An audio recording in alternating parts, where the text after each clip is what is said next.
You ever dream of being a night fury?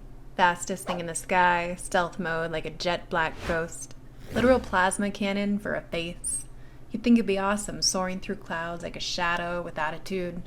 But stick around, I'll tell you why being a night fury actually kinda sucks. You're not just rare, you're basically a myth with anxiety issues and emotional consequences. If you had any friends, they would be life's outcasts like Alphaba, Gollum, Shrek, and Spock. You bond over your dark, distant, and deeply misunderstood demeanors. Everyone wants to hunt you, capture you, or turn you into their personal nuclear pet. And the worst part? You're completely alone. So buckle up, dragon fans. Today we're diving beak first into why being born the most badass dragon in the world might actually be a total cosmic prank. Let's start with the most obvious and probably the most depressing part. You're basically extinct. There are, at most, 2 full-blooded night furies left in existence. 2. That's not rare. That's species on life support. And they don't even live in the same place. Toothless is vibing in some neon-lit dragon rave cave, while his sparkly mate is probably raising half-breed glowworms in a parallel zip code. That's not my definition of a family. That's a long-distance relationship with zero self-service. No family, no tribe, no dragon Tinder. Just you, possibly swiping left into the abyss.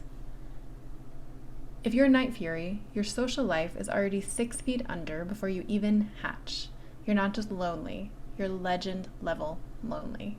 The kind of lonely that gets carved into cave walls. You're the most endangered creature in the sky, and unfortunately, everyone knows it. Which leads us straight into the next nightmare. Everyone wants a piece of you. Not in a fun, celebrity way. More like a get in the cage and never come out kind of way. You're so rare, you're so powerful, and you're absolutely terrifying. If someone doesn't know that under that sleek black surface, you're basically a giant house cat with commitment issues. People love the idea of controlling what they don't understand.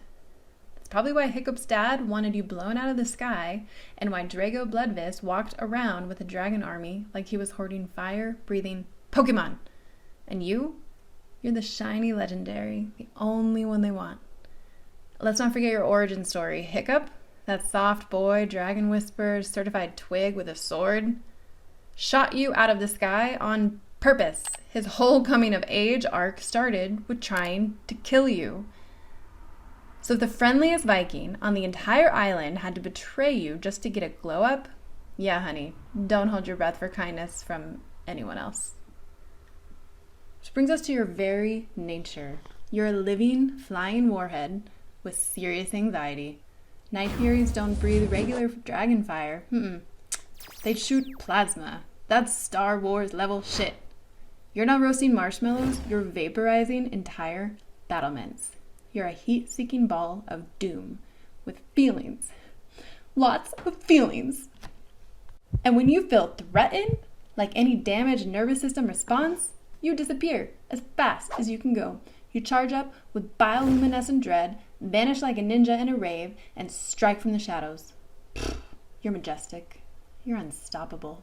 You're basically a stealth bomber with abandonment trauma. So here's the catch. All that power doesn't come with stability. You're high-strung, emotionally intelligent, and extremely sensitive. You feel pain, you bond deeply, you get sad when you're left out. You're like if Batman and a golden retriever had a little dragon baby. And when your emotions spike, you light up the sky like a dragon-shaped firework completely, withdrawing yourself from discomfort and dread, only to find that what you're fleeing from is actually waiting for you at your next destination. Thank you for flying with Delta. And if that wasn't enough to ruin your dragon therapy session, let's talk about flying. Flying isn't optional for a night fury. It's completely essential. You're not the kind of dragon who can just plod along on the ground, breathing fire at sheep. You're a sleek sky rocket. Speed, agility, air dominance, that's your whole identity. So when you lose even one tiny mechanical part of that equation, say like a tail fin, you're not just inconvenienced, you grounded. And not the go to your room and think about what you've done grounded. more like stuck on the ground like a broken RC plane grounded. Without Hiccup's engineering degree and some leather straps, Toothless is just an adorable black lizard doing the world's saddest hippity-hoppity. You're basically a warplane that can't take off. Talk about imposter syndrome. You become useless in your own story. And worse, oh, so very vulnerable. Because the second you're grounded, you lose your one advantage and only coping mechanism. Your main tactic is fly so fast nobody sees you. That's not only a death sentence, but a whole year's worth of therapy. Now let's talk about real estate. Because even if you survive, you're not living it up in Dragon Villa with mountain views, Upper East Side. No, if you're post-Burke, you live in hiding. Welcome to the hidden world, a glowing underground rave dungeon filled with bioluminescent mushrooms, dragon moss, and a smell that gives never leave this place or die kind of vibe. It sounds magical until you realize it's basically witness protection for dragons minus the fancy ankle bracelet. There's no sunlight, there's no fresh air, and no freedom. You're underground with no Amazon Prime, and only your weird hybrid kids talk to you. You're physically safe, but completely cut off. You're just another fossil waiting to happen, trapped in an ecosystem made entirely of exile. And here's where it gets tragic. You're not just a weapon, you're someone. Night Furies, especially Toothless, aren't mindless beasts. You think, you play, you yearn, you flirt with other dragons, you draw Zen shapes into the sand with your claws for comfort. You're not just a symbol of power, you're an actual creature with a heart and a brain and definitely maybe some unresolved emotional baggage. But it sucks to have a heart when you're this rare because every time you bond with someone or something, the universe threatens to take it away. Whether it's humans, other dragons, or your weird tailfin prosthetic, nothing stays. You're powerful enough to destroy a fleet and too fragile to keep a friend.